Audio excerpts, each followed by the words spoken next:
ఏం జరిగింది. సో చాలా చాలా ముఖ్యమైన అంశం అన్నమాట. సాధారణంగా మన ఆస్పిరెంట్స్ నెలవారీగా అలా చదువుకుంటూ వస్తే ఇది చాలా ఇబ్బందికరంగా ఉంటుంది. కానీ మీరు ఈ సెషన్ విన్న తర్వాత భారతదేశంలో అటు లడాక్ నుంచి ఇటు చిట్ట చివర కేరళ వరకు, నెక్స్ట్ మళ్ళీ జమ్మూ అండ్ కాశ్మీర్ వరకు ఎక్కడ ఏం జరిగిందో జనవరి 1వ తేదీ నుంచి నవంబర్ 30వ తేదీ వరకు కేవలం పోటీ పరీక్షలకు మాత్రమే ఉపయోగపడే అంశాలను ఇందులో ఇవ్వబోతున్నాం. సో దయచేసి ఈ వీడియోను ఆస్పిరెంట్స్ అందరూ లైక్ చేయండి, షేర్ చేయండి. అదేవిధంగా వీడియో ఎలా ఉందో కామెంట్ కూడా మీరు చేయండి. అండ్ ఇంకా ఎలాంటి కంటెంట్స్ కావాలో కూడా చెప్తే ఆ మేరకు మీకు యూపీఎస్సీ యూనివర్స్ ఫ్రీగా అందిస్తూ ఉంటుంది. రైట్, సో మనం టాపిక్లోకి వెళ్ళిపోదాం. మనందరికీ తెలిసిందే, మనకు ఇప్పుడు నేను చెప్పబోయే సెషన్స్ లడాక్ అనే యూనియన్ టెరిటరీ నుంచి స్టార్ట్ చేస్తాను. ఓకే, సో లడాక్ ఏ విధంగానైతే మనం ఒక్కొక్క కాంటినెంట్ ఒక్కొక్క కంట్రీ తీసుకుంటూ వెళ్ళామో అదేవిధంగా మనకు ఒక్కొక్క స్టేట్ని తీసుకుంటూ వెళ్తాం. ఒక్కొక్క స్టేట్ లైక్ లడాక్ అనే ఒక యూనియన్ టెరిటరీ, లడాక్ అనే యూనియన్ టెరిటరీ, ఆ తర్వాత జమ్మూ అండ్ కాశ్మీర్ అనే యూనియన్ టెరిటరీ, ఆ తర్వాత మనకు ఇటువైపుగా అంటే భారతదేశం మనం ఇలా తీసుకుంటే ఇటువైపుగా వచ్చేస్తాను హిమాచల్ ప్రదేశ్, ఉత్తరాఖండ్, సిక్కిం, అదేవిధంగా అరుణాచల్ ప్రదేశ్, అస్సాం,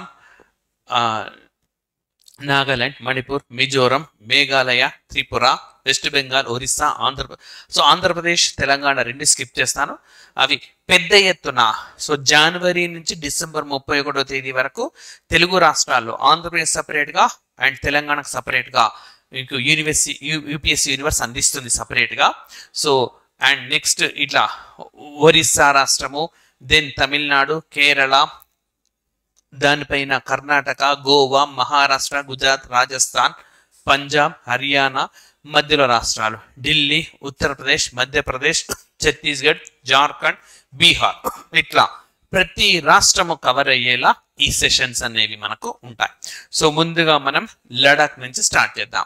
లడాక్ లో మనకు ఏం జరిగింది? So first ever mobile tower installed at Siachen glacier by the Indian army. So భారత సైన్యము సియాచిన్ గ్లేషియర్ పైన తొలిసారిగా ఒక మొబైల్ టవర్ ను ఏర్పాటు చేసింది.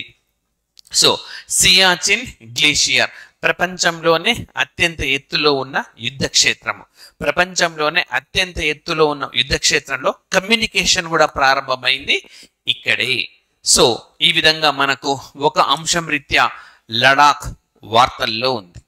నెక్స్ట్ రెండవది వచ్చేసి geologist discovered coral reef fossils in Ladakh Himalayas. So మనకు ఏమంటున్నాడు, లడాక్ హిమాలయ దగ్గర ఇటీవలి కాలంలో జియాలజిస్టులు ప్రవాళాలను గుర్తించారు. సో ప్రవాళాలు ఉన్నాయంటే సో గతంలో ఇక్కడ ఒక సముద్రం ఉండి ఉండొచ్చు, ఇక్కడి ఎన్వైరన్మెంట్ ఇకాలజీ అనేది చాలా భిన్నంగా ఉండి ఉండొచ్చు అని చెప్పి మనకు శాస్త్రవేత్తలు జియాలజిస్టులు అంచనా వేస్తున్నారు.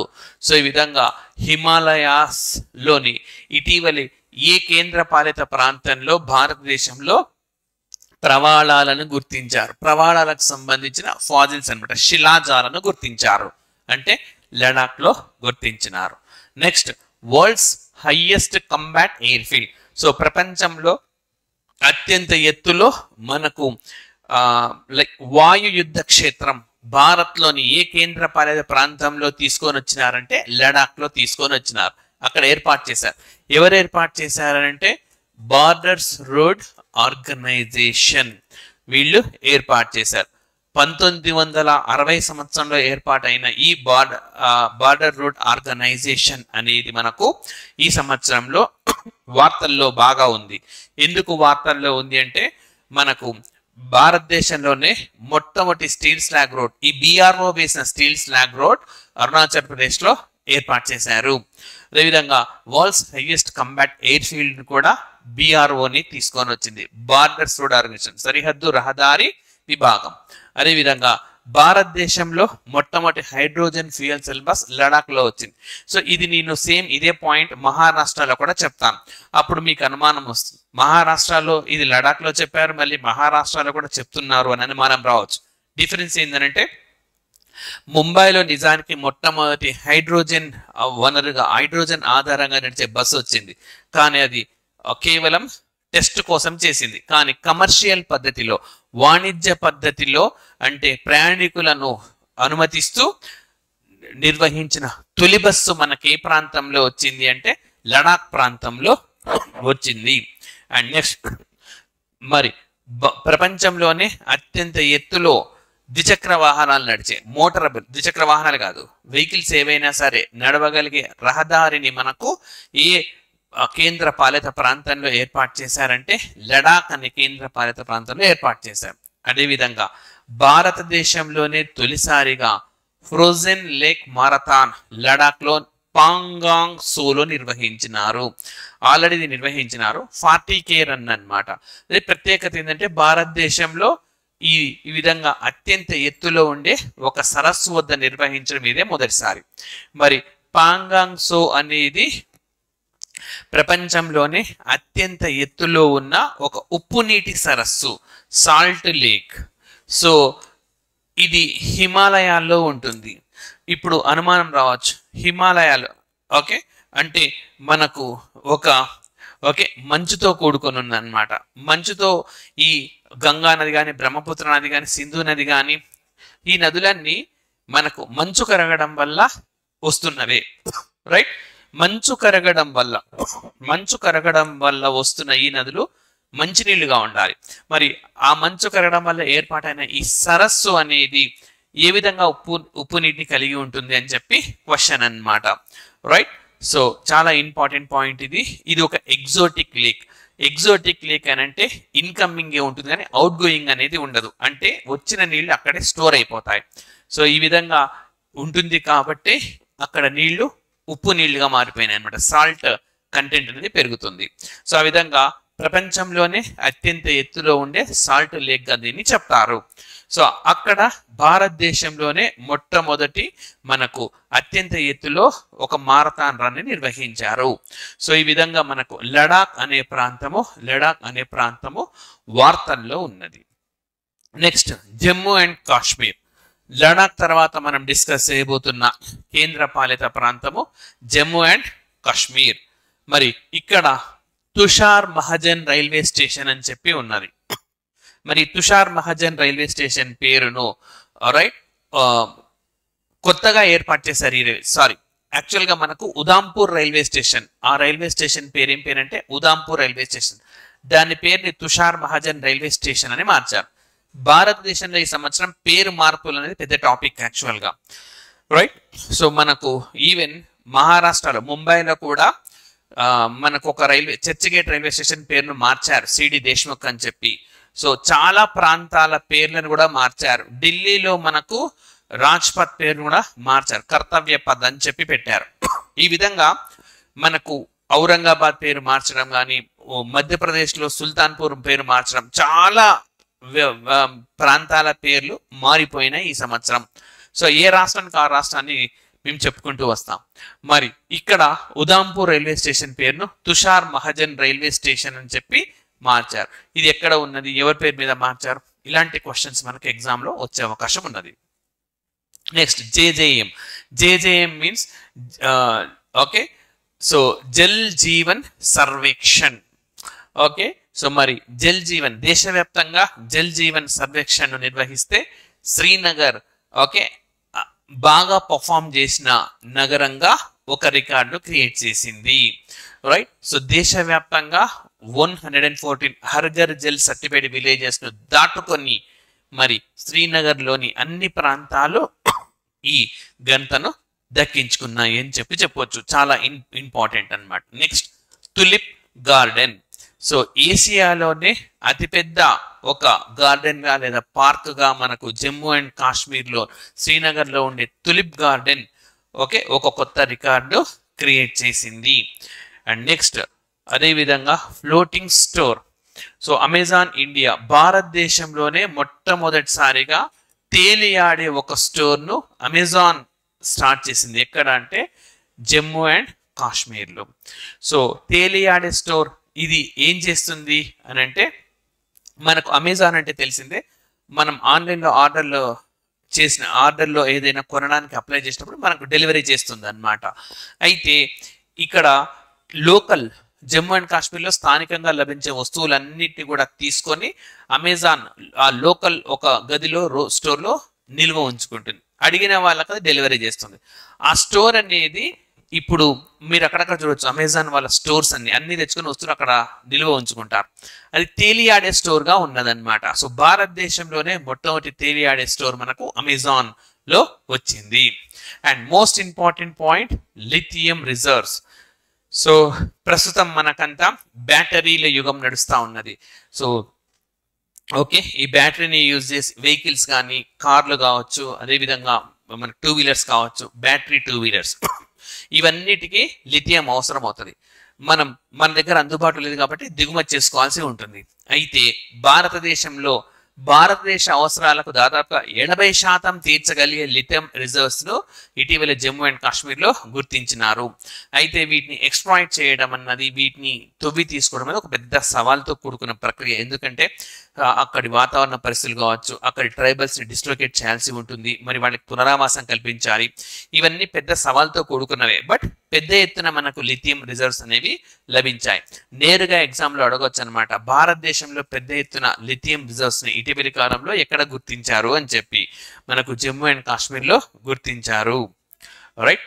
సో ఈ విధంగా మనకు లడాక్ అనే ఒక కేంద్ర పాలిత ప్రాంతం, జమ్మూ అండ్ కాశ్మీర్ అనే మరొక కేంద్ర పాలిత ప్రాంతం తీసుకున్నాం. అక్కడి నుంచి మనం ఈశాన్య ప్రాంతానికి వెళ్లే క్రమంలో మొదలు మనకు హిమాచల్ ప్రదేశ్, తర్వాత ఉత్తరాఖండ్ రాష్ట్రాలు ఉంటాయి.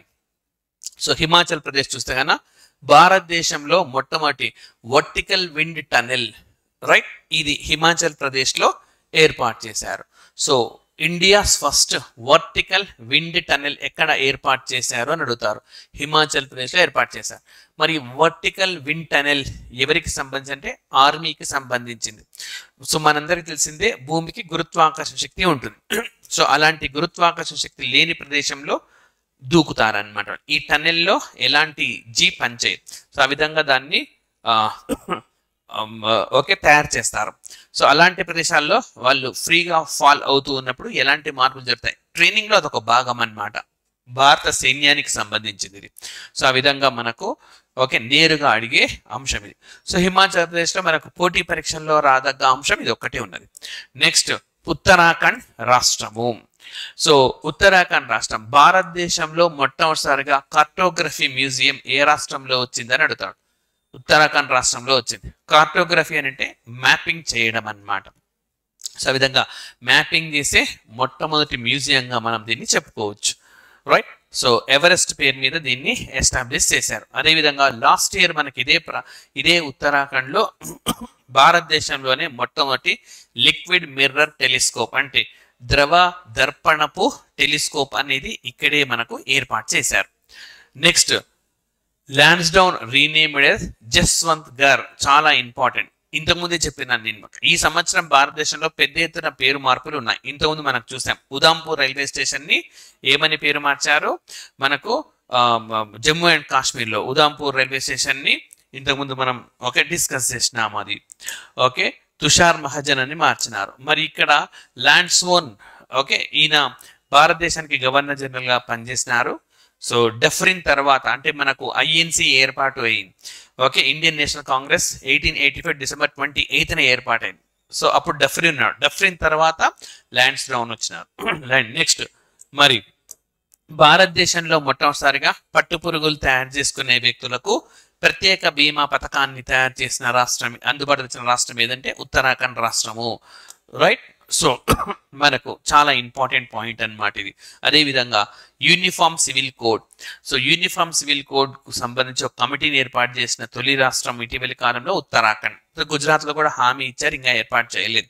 సో యూనిఫామ్ సివిల్ కోడ్ అమలు చేస్తామని కూడా మనకు ఈ రాష్ట్రము తెలియజేసింది అన్నమాట. సో ఈ విధంగా మనకు సో ఈ అంశం కూడా వార్తల్లో ఉన్నది. అండ్ నెక్స్ట్ వచ్చేసి మనకు అస్సాం రాష్ట్రం. సో అస్సాం రాష్ట్రము యాంటీ పాలిగమీ లా అని అంటే సో కొన్ని సామాజిక వర్గాల్లో భారతదేశంలో బహుభార్యత్వం అనేది ఉన్నది. సో దానికి అడ్డుకునేందుకు ఉద్దేశించిన చట్టంగా మనం చెప్పుకోవచ్చు. యాంటీ పొలిగమీలా. సో రైట్, చాలా ఇంపార్టెంట్ పాయింట్ ఇది. మరి ఈ బహుభార్యత్వము అనేది కొన్ని గిరిజన సామాజిక వర్గాల్లో ఉంది. అస్సాంలో కూడా కొన్ని గిరిజన సామాజిక వర్గాలు ఉన్నాయి. ఆ సామాజిక వర్గాల సంస్కృతి సాంప్రదాయాలకు ఎలాంటి విఘాతం కలగకుండా దీన్ని మేము తీసుకొస్తామని చెప్పి అస్సాం ప్రభుత్వం చెప్తుంది. దీనికి సంబంధించి ప్రస్తుతం నిర్ణయం తీసుకోలేదు, కమిటీ మాత్రమే ఏర్పాటు అయింది. రైట్. సో మనకు రాజ్యాంగంలో ఆర్టికల్ 29 ప్రకారము మైనారిటీ వర్గాలు వారి సంస్కృతి సాంప్రదాయాలు భాషలను పరిరక్షించుకునే హక్కు ఉంటుంది. ఆ హక్కుకు ఎలాంటి విఘాతం కలుగుతుంది అంటే ఆర్టికల్ 29కి వయోలేషన్ లేకుండా మేము చట్టం తీసుకొస్తామని చెప్పి చెప్తుంది. మరి చట్టం వస్తే కానీ మనకు అది నిజమా కాదా తెలిసి రాదు. రైట్. నెక్స్ట్, అదేవిధంగా భారతదేశంలో మల్టీ మోడల్ లాజిస్టిక్స్ పార్క్స్ 35 ఏర్పాటు చేయాలి అని చెప్పి కేంద్ర ప్రభుత్వం నిర్ణయించింది. అందులో మొట్టమొదటి international multi modal logistics park మనకు అస్సాం రాష్ట్రంలో రానుంది. నేరుగా అడుగుతారనమాట, భారతదేశంలో మొట్టమొదటి international multi modal logistics park ఎక్కడ రానుంది అని చెప్పి అస్సాం రాష్ట్రంలో రానుంది. నెక్స్ట్, మేఘాలయ రాష్ట్రం వార్తల్లో ఉన్నది. సో ఎందుకనంటే మేఘాలయ రాష్ట్రంలో ఉమియాం అనే సరస్సు ఉన్నది, ఉమియాం లేక్ అని అంటాం. మరి ఈ ఉమియాం లేక్ లో ఈ బోట్ రేసులు అనేవి జరుగుతూ ఉంటాయి. దీంతో ఇది బాగా చెత్త చెదారం పేరుకుపోతుంది. ఇవి తొలగించడం చాలా కష్టం. ఇందుకు గాను రోబో వాడాలని చెప్పి నిర్ణయించారు. రైట్. సో మేఘాలయలో ఉమియాం లేక్ లో చెత్త చెదరాన్ని తొలగించడం కోసం ఉమియాం రోబోను వినియోగిస్తారు. మరి మన భారతదేశంలో రాష్ట్ర వ్యాప్తంగా ముఖ్యంగా మనకు పారిశుద్ధ్యానికి సంబంధించిన డ్రైనేజ్కి సంబంధించినవన్నీ క్లీన్ చేయడం కోసం రోబోను వినియోగిస్తున్న ఏకైక రాష్ట్రం ఏదంటే కేరళ రాష్ట్రం. బండీకోట్ అనే రోబోను వినియోగిస్తూ ఉన్నది. నెక్స్ట్, మణిపూర్. సో మణిపూర్లో మనకు ఇంపాల్ మినహా చాలా ప్రాంతాల్లో AFSPAను విస్తరించారు. AFSPA అంటే armoured forces special power act, సాయుధ బలగాల ప్రత్యేక చట్టము అని చెప్పుకోవచ్చు. రైట్. సో ఇది 1957-58 నుంచి అమలవుతున్నది. ఏ రాష్ట్రంలో మ్యాక్సిమంగా ఎక్స్టెన్షన్ చేశారు అని అంటే మరి మణిపూర్ రాష్ట్రంలో సాయుధ బలగాలకు ప్రత్యేకమైన హక్కులు ఇచ్చేది దీనిగా చెప్పుకోవచ్చు. నెక్స్ట్, త్రిపుర రాష్ట్రం. So ferry service for school students. So Tripura రాష్ట్రంలో కొన్ని ప్రాంతాల్లో ఇవి హిమాలయాల్లో ఉంటాయి కాబట్టి నిరంతరం వాగులు వంకలు ప్రవహిస్తూనే ఉంటాయి. సో అయితే కొన్ని ప్లేసెస్ స్కూల్ పిల్లలు రావాలి అంటే ఖచ్చితంగా ఈ వాగు దాటాలి. సో ఈ వాగు దాటలేని వాళ్ళు స్కూల్కు రావడం లేదు, ఆ ఖర్చులు భరించలేని వాళ్ళు. సో అందుకోసమని ఉచితంగా పడవ ప్రయాణించే సదుపాయాన్ని కల్పించిన భారతదేశపు తొలి రాష్ట్రము త్రిపుర రాష్ట్రంగా చెప్పుకోవాలి. రైట్. నెక్స్ట్, అదేవిధంగా ఇదే త్రిపుర భారతదేశంలోనే మొట్టమొదటిసారిగా ఈ క్యాబినెట్ సిస్టమ్ను తీసుకొని వచ్చింది. ఈ క్యాబినెట్ అని అంటే క్యాబినెట్ సమావేశాలన్నీ ఎలక్ట్రానిక్ పద్ధతిలోనే జరుగుతాయి, పేపర్లెస్ గా ఉంటాయి. ఈ గంధం దక్కించుకున్న భారతదేశపు 4వ రాష్ట్రము త్రిపుర. మొదటి రాష్ట్రం ఉత్తరప్రదేశ్, 2వ రాష్ట్రం ఉత్తరాఖండ్, 3వ రాష్ట్రం అరుణాచల్ ప్రదేశ్ అండ్ 4వ రాష్ట్రము త్రిపుర రాష్ట్రము. సో ఓకే, కంపల్సరీగా గుర్తుపెట్టుకోవాలన్నమాట ఈ క్యాబినెట్ లో వచ్చేస్తుంది. నెక్స్ట్, వెస్ట్ బెంగాల్ రాష్ట్రం. మరి గాంధీ బంకర్ మేళా పేరుతో హ్యాండీక్రాఫ్ట్స్ చేతి వృత్తుల వాళ్ళకు సంబంధించిన ముఖ్యంగా ఖాదీతో తయారు చేసిన వస్త్రాలను ప్రదర్శించే ఒక ఎగ్జిబిషన్ ను మనకి ఎక్కడ నిర్వహించారంటే కోల్కతాలో, అంటే వెస్ట్ బెంగాల్ రాష్ట్రంలో నిర్వహించారు. అండ్ అదేవిధంగా పోయిలా బైసాఖ్. సో వెస్ట్ బెంగాల్ రాష్ట్రము తమ రాష్ట్ర పండుగగా పోయిలా బైసాఖ్ ను ప్రకటించింది. ప్రతి సంవత్సరము ఏప్రిల్ 15వ తేదీన మా రాష్ట్రంలో ఈ పండుగ నిర్వహిస్తాము. ఇది మా రాష్ట్ర ఓకే రాష్ట్రానికి మొదటి రోజు అవుతుంది. సో మామూలుగా అయితే క్యాలెండర్ ఇయర్ జనవరి 1 గా చెప్తాం. అయితే కొన్ని రాష్ట్రాల్లో వాళ్ళకి మొదటి రోజు వేరవుతుంది. ఫర్ ఎగ్జాంపుల్ తెలుగు రాష్ట్రాల్లో తొలి రోజుగా ఉగాదిని భావిస్తారు. ఉగాదితోటే తెలుగు క్యాలెండర్ అనేది ప్రారంభం, తెలుగు సంవత్సరాది ప్రారంభమవుతుంది. ఆ విధంగా బెంగాల్ వాసులకు పోయిలా బైసాఖ్ అని చెప్పి ప్రకటించారు. అయితే ఇది ఎప్పుడు ప్రతి సంవత్సరం ఏప్రిల్ 15వ తేదీన ఉంటుంది. అదేవిధంగా రవీంద్రనాథ్ ఠాగూర్ గారు రాసిన మనకు బంగ్లార్ మాటి బంగ్లార్ జోల్ అంటే బెంగాల్ మట్టి బెంగాల్ నీరు మనకు ఇది తమ అఫీషియల్ సాంగ్ గా రాష్ట్ర అధికారిక గేయంగా వెస్ట్ బెంగాల్ ప్రభుత్వం ప్రకటించింది. అండ్ నెక్స్ట్ అదే విధంగా మరి వెస్ట్ బెంగాల్ రాష్ట్ర ప్రభుత్వం తన విద్యా విధానాన్ని ప్రకటించింది. సో మనకు 2020లో కేంద్రము తన విద్యా విధానాన్ని ప్రకటించింది. సో కేంద్ర విద్యా విధానం మనకు తెలిసిందే 5+3+3+4 సిస్టంలో ఉంటుంది. అందుకు భిన్నంగా వెస్ట్ బెంగాల్ రాష్ట్రము తన విద్యా విధానాన్ని 5+4+2+2గా ప్రకటించింది. 5+4+2+2 సిస్టమ్ ఏ రాష్ట్రంలో అమల్లో ఉంది అని అడుగుతారన్నమాట మనకు వెస్ట్ బెంగాల్ రాష్ట్రం. మరి ఆ విధంగా కేంద్రానికి భిన్నంగా ఏర్పాటు చేసుకోవచ్చా అంటే మనకు విద్యా విధానం అనేది రాష్ట్ర జాబితాలోని అంశం కాబట్టి ఆ విధంగా మార్పు చేసుకున్నారు. నెక్స్ట్ మరి air quality early warning system అని చెప్పున్నది. అంటే గాలి నాణ్యత సంబంధించి ముందస్తుగా హెచ్చరికలు చేసే వ్యవస్థ. మరి ఈ వ్యవస్థను మనకు రీసెంట్గా కోల్కతాలో అందుబాటులోకి తెచ్చారు. ఈ తరహా వ్యవస్థను కలిగి ఉన్న భారతదేశపు 3వ నగరం ఏది అని అంటే కోల్కతా. మరి మొదటి నగరం ఏది అని అంటే పూణే. 2వ నగరం ఏది అని అంటే ఢిల్లీ. మరి ఈ వ్యవస్థను డెవలప్ చేసింది అంటే IITM, Indian institute of tropical meteorology, వాళ్ళు దీన్ని డెవలప్ చేశారు. నెక్స్ట్ అదేవిధంగా భారతదేశంలోనే మొట్టమొదటిసారిగా నీటి కింద ప్రయాణించే మెట్రోను ఏ నగరంలో అందుబాటులోకి తెచ్చారంటే కోల్కతా నగరంలో. సో మనకు హుగ్లీ నది దిగువ భాగంలో దీని ట్రాక్ ఏర్పాటు చేసి అక్కడ మెట్రో రైల్ ట్రాక్ పరుగులు పెడతా ఉన్నది. సో ఈ విధంగా అండర్ రివర్ మెట్రో ట్రైన్ భారత్లో ఎక్కడ వచ్చింది అని అంటే మనకు వెస్ట్ బెంగాల్ రాష్ట్రం కోల్కతాలో అందుబాటులోకి తెచ్చారు. And next Odisha. సో భారతదేశంలో అతిపెద్ద సహజమైన ఆర్చ్ ఇటీవలి కాలంలో ఏ రాష్ట్రంలో గుర్తించారో అని అడుగుతారు. ఒరిస్సా రాష్ట్రంలో గుర్తించారు. ఇండియాస్ బిగ్గెస్ట్ న్యాచురల్ ఆర్చ్ అనమాట. జియోలాజికల్ సర్వే ఆఫ్ ఇండియా వాళ్ళు దీన్ని గుర్తించినారు. సో దీన్ని నేషనల్ మాన్యుమెంట్ గా గుర్తించాలి అని చెప్పి మనకు వారు లెటర్ కూడా రాశారు. కేంద్ర ప్రభుత్వం ఇంకా దీనికి సంబంధించి ఎలాంటి స్పందన ఇవ్వలేదు. అండ్ అదేవిధంగా మాంగ్రూవ్ మిత్ర ప్రోగ్రామ్ చాలా ముఖ్యమైన. మాంగ్రూవ్ అంటే మడ అడవులు, సముద్రం నేలను తాకే దగ్గర సహజంగా పెరుగుతాయి. సుందర్బన్స్ అంతా మాంగ్రూవ్సే ఉంటాయి, మడ అడవులే ఉంటాయి. మరి ఈ మాంగ్రూవ్స్ ఇవి బిత్రకణిక నేషనల్ పార్క్ సమీపంలో ఉంటాయి ఒరిస్సాలో. అయితే ఈ మాంగ్రూవ్స్ పెరుగుతూ ఉన్నాయి. బిత్రకణిక నేషనల్ పార్క్ కూడా ఉంటుంది. దీనికి సమీపంలో మనకు కొన్ని గిరిజన సామాజిక వర్గాలు వ్యవసాయం చేస్తూ ఉన్నాయి. ఈ వ్యవసాయం చేయడం వల్ల బిత్రకణిక నేషనల్ పార్క్ లోని జీవులకు అదేవిధంగా ఇక్కడి మడ అడవులకు పర్యావరణమైన ముప్పు కలిగి ఇవి అంతరించే ప్రమాదాన్ని కలిగి ఉన్నాయి. సో ఈ విషయాన్ని అధికారులు ఆ రైతులకు తెలియజేశారన్నమాట. అయితే వీళ్ళు దాదాపుగా 25 ఎకరాల భూమిని వాళ్ళు దానం చేయడానికి ముందుకొచ్చారు. సో ఈ విధంగా పర్యావరణం కోసం, ఇతర జీవుల పరిరక్షణ కోసం ఆ పేద సామాజిక వర్గాలు భూదానానికి అంగీకరించడం చెప్పుకోవచ్చు మనం. ఇట్లాంటి అంశాలను గ్రూప్ 1 మెయిన్స్ లో కూడా ఆస్పిరెంట్స్ వినియోగించుకోవచ్చు. Right. And next Kui language. Orissa రాష్ట్రంలో ఒక భాష ఇది. మరి దీన్ని భారత రాజ్యాంగంలోని 8వ షెడ్యూల్లో చేర్చాలి అని చెప్పి ఒరిస్సా రాష్ట్ర క్యాబినెట్ ఒక తీర్మానాన్ని ఆమోదించింది. నేరుగా అడుగుతారనమాట కుయ్ లాంగ్వేజ్ ఏ భాషకు సంబంధించింది అని. కుయ్ లాంగ్వేజ్ అనేది మనకు ఒరిస్సా రాష్ట్రానికి సంబంధించింది.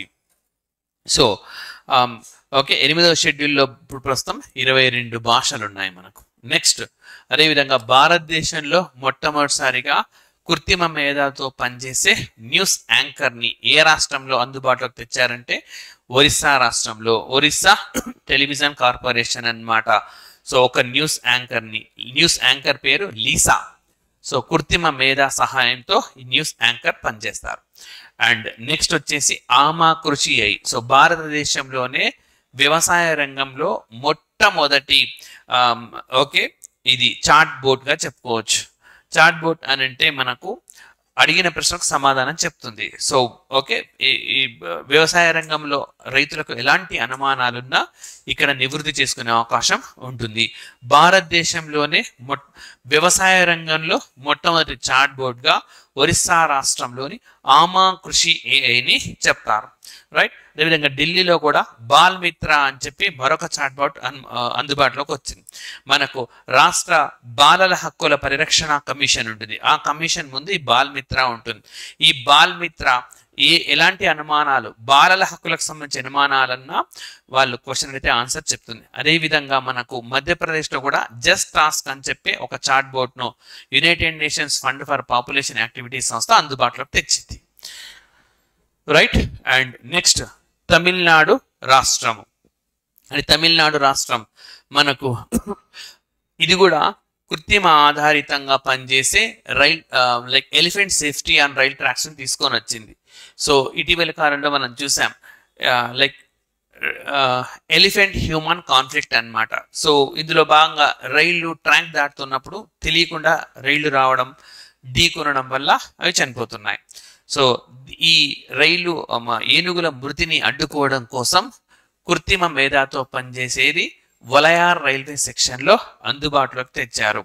ఇందులో ఏం జరుగుతుంది అని అంటే వలయార్ రైల్వే సెక్షన్లో రైట్ ఏనుగులు రావడం ఒకసారి నిల్చుండిపోతాయి ట్రాక్స్ పైన. అలా ఉన్నప్పుడు ముందుగానే రైట్ ట్రైన్స్కి ఈ ఏఐ సిస్టమ్ ద్వారా కమ్యూనికేషన్ వెళ్ళిపోతుంది. వాళ్ళు వెంబడే బ్రేక్ అప్లై చేసి రైళ్లకు ఏనుగులకు ఎలాంటి ప్రమాదం లేకుండా చూస్తారు. సో ఈ విధంగా ఇది అందుబాటులోకి వచ్చింది. నెక్స్ట్ మనకు ఆగ్నేయ ఆసియా, సౌత్ ఈస్ట్ ఏషియా అంటాం. సౌత్ ఈస్ట్ ఏషియా లైక్ ఆగ్నేయ ఆసియా. ఆగ్నేయ ఆసియాలోనే అతిపెద్ద డీసాలినైజేషన్ ప్లాంట్ మద్రాస్ నగరంలో, చెన్నైలో అందుబాటులోకి తెచ్చారు. సో డీసాలినైజేషన్ అంటే నిర్లవణీకరణ ప్లాంట్ అన్నమాట. సో మనకు 2-3 years బ్యాక్ చెన్నైలో పెద్ద ఎత్తున వాటర్ ప్రాబ్లం వచ్చింది. ఒక బకెట్ దాదాపుగా వాటర్ 300 రూపాయలకు అమ్మిన పరిస్థితి ఉండింది. సముద్రం పక్కనే ఉంటుంది కానీ సముద్రం వాటర్ వాడుకోలేదు. సో ఈ విధంగా డీసాలినైజేషన్ అన్నమాట, నిర్లవణీకరణ చేయడం ద్వారా ఆ ప్లాంట్ని వినియోగించుకునే చెన్నై వాసులకు వాటర్ ప్రాబ్లం లేకుండా చేయడం కోసం ఆగ్నేయ ఆసియాలోని అతిపెద్ద ప్లాంట్ను ప్రారంభించారు. Next night street racing circuit. So ముఖ్యంగా మోటార్ బైక్స్ రేసింగ్ కానీ కార్ రేసింగ్ కానీ మనకు యూత్ ఎక్కువగా నిర్వహించుకుంటూ ఉంటారు. అయితే ఇది ఇలాంటి ప్రత్యేకించి సర్క్యూట్స్ లేకపోవడం మూలంగా సో జనాలు తక్కువగా ఉండే మంచి మంచి రోడ్స్ నిర్వహిస్తూ ఉండడం, ప్రమాదాలకు గురవుతూ ఉండడం, సో వాళ్ళ వల్ల ఇతరులు కూడా ఇబ్బంది పడుతూ ఉన్న సందర్భాలు చూసాం. అలా జరగకుండా ఉండడం కోసం భారతదేశంలోనే తొలిసారిగా నైట్ స్ట్రీట్ రేసింగ్ సర్క్యూట్ని మనకు తమిళనాడు రాష్ట్ర ప్రభుత్వం తీసుకొని వచ్చింది. And next Kalaignar Magalir Urimai Thogai Thittam. ఇది ఒక పథకం. అయితే ఇట్లా తమిళనాడు సమస్యను గుర్తుపెట్టుకోవాలి అని అంటే దాదాపు అన్ని రాష్ట్రాల్లో ఈ తరహా పథకాలు అందుబాటులోకి వచ్చినాయి. సో గృహిణులకు నెలకు కొంత మొత్తం జమ చేస్తున్నాయి. కర్ణాటక రాష్ట్రంలో స్టార్ట్ అయింది, తెలంగాణలో కాంగ్రెస్ ప్రభుత్వం అమలు చేస్తూ ఉన్నది. అంటే ఇంకా పూర్తిగా అమల్లోకి రాలేదు, బట్ అమలు చేస్తామని హామీ ఇచ్చింది. అదేవిధంగా మనకు తమిళనాడులో ఈ రాష్ట్రం ఒకటి అందుబాటులోకి వచ్చింది. వెస్ట్ బెంగాల్ లాస్ట్ ఇయర్ నుంచే దీన్ని అమలు చేస్తూ ఉన్నది. సో ఈ విధంగా ప్రతి నెల కొంత మొత్తం మహిళలకు ఇవ్వడం, మనకు పేర్లు అడుగుతారనమాట. సో ఈ రాష్ట్రంలో ఈ పథకం ఏ పేరుతో అమలవుతుంది అని చెప్పి, సో అందుకని గుర్తుపెట్టుకోవాల్సి ఉంటుంది. నెక్స్ట్ అదేవిధంగా అది చన్నలూర్ ఆర్కియాలజికల్ సైట్. సో మనకు 2020-21 బడ్జెట్లో కొన్ని ఐకానిక్ సైట్స్ ప్రకటిస్తాము అని చెప్పింది. ఓకే, సో అంటే వేల సంవత్సరాలుగా చరిత్రను కలిగి ఉన్న ఈ సైట్స్ అనమాట. సో పాత రాతి యుగం, కొత్త రాతి యుగం నాటి సైట్స్ ఇవి. వీటిని పరిరక్షించడం కోసం ఆర్కియాలజికల్ సైట్స్ అని ఐకానిక్ సైట్స్ అని ప్రకటించి వాటిని పరిరక్షిస్తామని చెప్పింది.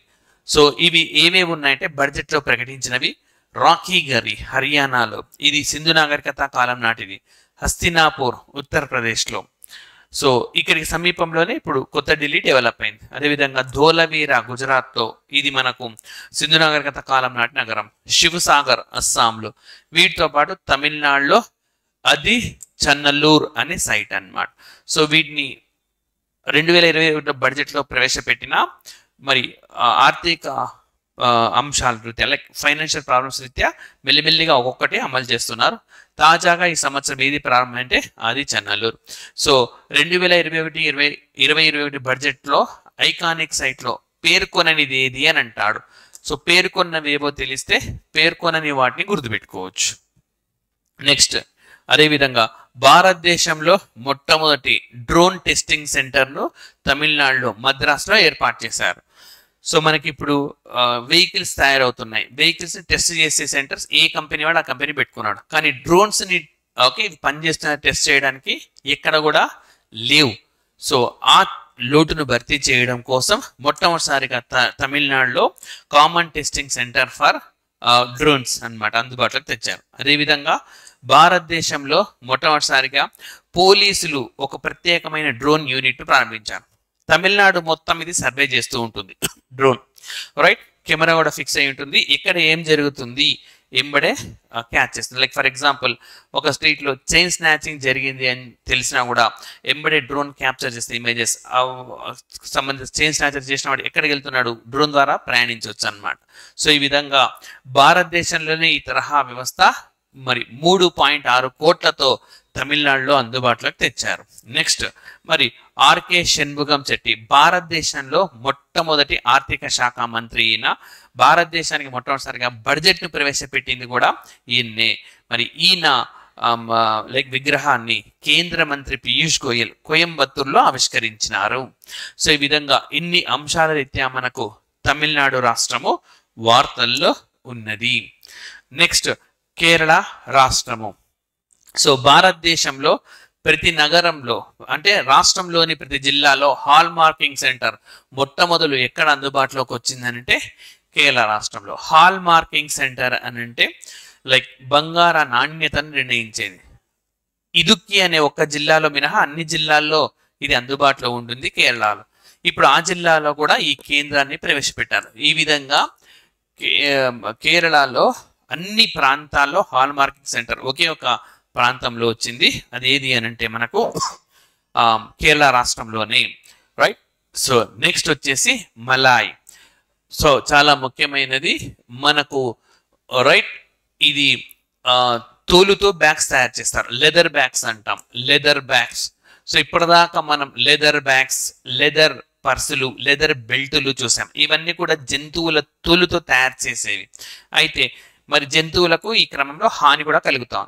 ఇలా కాకుండా మనకు కోకోనట్ ఓకే వాటర్ అన్నమాట, కొబ్బరి నీళ్ళతో కూడా వీటిని తయారు చేస్తారు రకరకాల పదార్థాలను యాడ్ చేసి. సో దీన్నే మలాయ్ అని అంటారనమాట. జంతువుల తోలుకు ప్రత్యామ్నాయంగా ఈ సాంకేతిక పరిజ్ఞానాన్ని ఎవరు ఏ రాష్ట్రంలో డెవలప్ చేశారంటే కేరళ రాష్ట్రంలో డెవలప్ చేశారు. నెక్స్ట్ భారతదేశంలో అందరూ మహిళలు పనిచేసే పోలీస్ స్టేషన్ మనకు 1973 అక్టోబర్ 23న నాటి ప్రధానమంత్రి ఇందిరాగాంధీ లైక్ ప్రారంభించారు. సో అది 50 సంవత్సరాలు పూర్తి చేసుకుంది అనమాట ఈ సంవత్సరం తోటి. ఈ సంవత్సరం భారతదేశంలో 2 మహిళా పోలీస్ స్టేషన్లు వార్తల్లో ఉన్నాయి. ఒకటేమో కేరళ రాష్ట్రంలో, ఈ పోలీస్ స్టేషన్ ఆసియాలోనే మొట్టమొదటి మహిళా పోలీస్ స్టేషన్. ఈ మహిళా పోలీస్ స్టేషన్ వార్తల్లో ఉన్నది. మరొక మహిళా పోలీస్ స్టేషన్ మనకు మధ్యప్రదేశ్లో వార్తల్లో ఉంది. సో అది ISO 9001 సర్టిఫికేషన్ పొందింది. భారతదేశంలో ఈ సర్టిఫికేట్ పొందిన తొలి మహిళా పోలీస్ స్టేషన్ అది. ఇదేమో ఆసియాలోనే, ఇక్కడ ఇండియా అని ఉన్నది కానీ ఆసియాలోనే మొట్టమొదటి మహిళా పోలీస్ స్టేషన్ అది, రైట్. అది నెక్స్ట్ 3D బిల్డింగ్. సో భారతదేశంలో మొట్టమొదట 3D పోస్ట్ ఆఫీస్ కర్ణాటకలో బెంగళూరులో వస్తే భారతదేశంలో మొట్టమొదటి 3D బిల్డింగ్ మనకు కేరళలో వచ్చింది. దీని పేరు అమేజ్ 28. నేరుగా అడుగుతారు, ఇటీవల కాలంలో అమేజ్ 28 వార్తల్లో ఉన్నది, ఇది ఏంటి అని చెప్పి అడుగుతారు అనమాట. 28 రోజుల్లో దీన్ని నిర్మించిన. మరి అసలు 3D బిల్డింగ్ అంటే, సో మీరు ఏదైనా కంప్యూటర్ ఉన్నప్పుడు మీరు ఏదైతే టెక్స్ట్ టైప్ చేసి ప్రింట్ ఆప్షన్ నొక్కుతారో ప్రింట్ బయటికి వచ్చేస్తుంది, రైట్. సో అది మీకు ప్రింటర్తో సహాయం, సేమ్ అట్లాంటిదే అనమాట. ఇక్కడ ఏం చేస్తారు అంటే 3D బిల్డింగ్ అని అంటే ఫర్ ఎగ్జాంపుల్ బిల్డింగ్ లెన్స్ అంతా తీసుకుంటారు, ప్లాన్ అంతా ఉంటుంది. ఇక్కడ ఒక పిల్లర్ రావాలి, ఇక్కడ ఒక పిల్లర్ రావాలి. సో ఈ పిల్లర్స్ అన్నిటినీ ఆ లెంత్లో నిర్మించి ఇక్కడ కాంక్రీట్ మిక్సర్ పోసేస్తారనమాట. ఈ కాంక్రీట్ మిక్సర్ రెగ్యులర్గా మనం లైక్ కట్టుకుంటున్న భవనంలా ఉండదు, డిఫరెంట్గా ఉంటుంది. ఇది ఆరిపోయినాక దీన్ని తీసేస్తారు. కింద ఏదైతే మనం గ్లాస్ లాంటి అంశాన్ని పెడతారో దాన్ని తీసేస్తారు, పిల్లలు నిలబడిపోతారు. జస్ట్ 28 days లో అతి తక్కువ ఖర్చుతో ఈ బిల్డింగ్స్ పూర్తవుతాయి. రైట్. సో భారతదేశంలో చాలా 3D బిల్డింగ్స్ కన్స్ట్రక్షన్ ఇప్పుడు ఆర్డర్ వస్తూ ఉన్నది అనమాట. బెంగళూరులో ఒక పోస్ట్ ఆఫీసే నిర్మించినారు స్పాన్ ఆఫ్ 1 month. భారతదేశంలో తొలి 3D బిల్డింగ్ పోస్ట్ ఆఫీస్ బెంగళూరులో వచ్చింది. రైట్. నెక్స్ట్ కుటుంబాశ్రీ. సో చాలా ముఖ్యమైన అంశం. యాక్చువల్గా కుటుంబాశ్రీ 2 అంశాల రీత్యా వార్తల్లో ఉంది మనకు. కుటుంబాశ్రీ ఏంటంటే భారతదేశంలోనే అతిపెద్ద సెల్ఫ్ హెల్ప్ గ్రూప్. సంఖ్యాపరంగా భారతదేశంలో అతిపెద్ద స్వయం సహాయక సంఘం ఇది సెల్ఫ్ హెల్ప్ గ్రూప్. 2 అంశాల రీత్యా వార్తల్లో ఉంది ఇది. ఒకటి ఏంటంటే ఇది ఈ సంవత్సరంతో 25 years పూర్తి చేసుకున్నది. 1998లో ఎస్టాబ్లిష్ చేశారు దీన్ని. ఈ సంవత్సరంతో 20 సంవత్సరాలు పూర్తయింది. ఈ సందర్భంగా వాళ్ళు పెద్ద ఎత్తున వేడుక చేశారు. ఈ వేడుకకు ముఖ్య అతిథిగా భారత రాష్ట్రపతి ద్రౌపది ముర్ము గారు హాజరయ్యారు. అదొకటి ఒకసారి వార్తల్లో. రెండవ వార్త ఏంటంటే బ్యాక్ టు స్కూల్. రైట్. నిజానికి ఇది భారతదేశంలో అతిపెద్ద మహిళా స్వయం సహాయక సంఘం అని చెప్పాం. ఇది చాలా మంది మహిళలు నిరక్షరాస్యులుగా ఉన్నారు. సో వాళ్ళు చదువుకోలేదన్నమాట. అయితే వాళ్ళ కుటుంబాల రీత్యా కానీ లైక్ ఇతర యాక్టివిటీస్ రీత్యా పిల్లలు చూసుకోవడము, ఇంటి పని, జాబ్ చేయడం, ఇవన్నీ రీత్యా వాళ్ళ కంఫర్టబుల్ టైంలో చదువుకునే విధంగా బ్యాక్ టు స్కూల్ అనే ఒక ప్రోగ్రామ్ని ప్రారంభించారు. రైట్. సో ఇది మనకు కుటుంబాశ్రీ 2 అంశాల రీత్యా వార్తల్లో. నెక్స్ట్ భారతదేశంలోనే అతి పొడవైన skywalk glass bridge cantilever. So cantilever అంటే మీరు అప్పుడప్పుడు మూవీస్లో చూస్తూ ఉండొచ్చు. లైక్ కొండ ఇక్కడ దాకా ఉంటుంది అనుకోండి, ఇలా కొండ ఉంటుంది, ఇక్కడ దాకా బ్రిడ్జ్ ఉంటుంది. ఓకే, నడుచుకుంటూ వెళ్తారనమాట. ఇక్కడ నడుచుకునే ప్లేస్లో మనకు ఇక్కడ గ్లాస్ని వేశారు. గ్లాస్ కింద ఏందో కనబడుతుంది, పారదర్శకంగా ఉంటుంది. రైట్. ఇదంతా లోయలు ఉంటాయి. సో మీరు కాంటిలివర్ స్కైవాక్ బ్రిడ్జ్ అని గూగుల్ చేసి ఇమేజ్ అని కొడితే ఓపెన్ అవుతుంది. సో చూసినప్పుడు ఇంకా బాగా గుర్తుంటుంది. సో ఆ విధంగా భారతదేశంలోనే అతి పొడవైంది మనకి ఏ రాష్ట్రంలో వచ్చిందని అడుగుతాడు. కేరళ రాష్ట్రంలో వచ్చింది. నెక్స్ట్ కేరళ తన రాష్ట్రం పేరును కేరళం అని మార్చుకోవాలని చెప్పి నిర్ణయించింది. ఈ మేరకు శాసనసభ ఆమోదం తెలిపింది. ఇది మళ్ళీ పార్లమెంటుకు వెళ్లాల్సి ఉంటుంది. సో గుర్తుపెట్టుకోండి, ఒక రాష్ట్రం పేరును మార్చాలి అని అంటే రాజ్యాంగ సవరణ తప్పదు, 4వ షెడ్యూల్లో మార్చాల్సి ఉంటుంది. అయితే ఒక రాష్ట్రంలో నగరం పేరును మార్చాలి అంటే మాత్రము మనకు రాజ్యాంగ సవరణ అవసరం లేదు, కేంద్ర హోంమంత్రిత్వ శాఖ అనుమతిస్తుంది చాలు. ఓకే. నెక్స్ట్ వచ్చేసి మనకు భారతదేశంలోనే మొట్టమొదటి కృత్రిమ ఆధారిత స్కూల్ ఎక్కడొచ్చింది అని అంటే కేరళ రాష్ట్రంలో. ఇంతకుముందు చెప్పినాను ఏ బేస్డ్ చాట్ బోట్ మనకు న్యూస్ యాంకర్ ఒరిస్సాలోనే వచ్చింది. అండ్ లైక్ ఆమా కృషి అగ్రికల్చర్ సంబంధించిన ఆ రాష్ట్రంలో వచ్చింది. ఏఐ స్కూల్ కేరళలో వచ్చింది. ఏఐసిటీ ఉత్తరప్రదేశ్లో వస్తున్నది. భారతదేశంలో మొట్టమొదటి కృత్రిమ మేధా నగరం లక్నోకు సమీపంలో నిర్మిస్తా ఉన్నారు.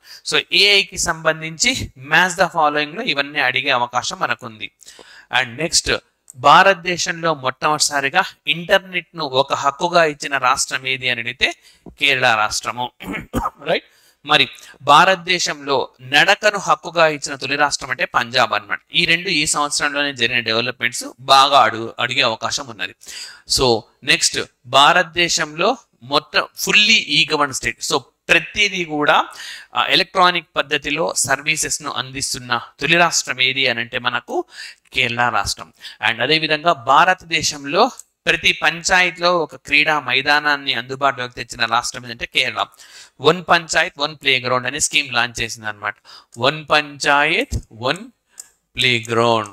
సో ఈ విధంగా ప్రతి పంచాయతీలో ప్లే గ్రౌండ్ ఉండడం వల్ల మరి గ్రామీణ ప్రాంతాల్లో ఉండే క్రీడాకారులను ప్రోత్సహించడానికి ఉద్దేశించింది. రైట్. Next water budget. నీటికే ప్రత్యేకంగా బడ్జెట్ ను ప్రవేశపెట్టిన భారతదేశపు తొలి రాష్ట్రం ఏది అని అంటే కేరళ. ప్రత్యేకించగా వాటర్ బడ్జెట్ అనేది తీసుకొని వచ్చింది. నెక్స్ట్ ప్రపంచంలోనే మొట్టమొదటి పామ్ లీఫ్ మానుస్క్రిప్ట్ మ్యూజియం కేరళలో వస్తుంది. పామ్ లీఫ్ అని అంటే తాళపత్ర గ్రంథాలు అంటాం తెలుగులో.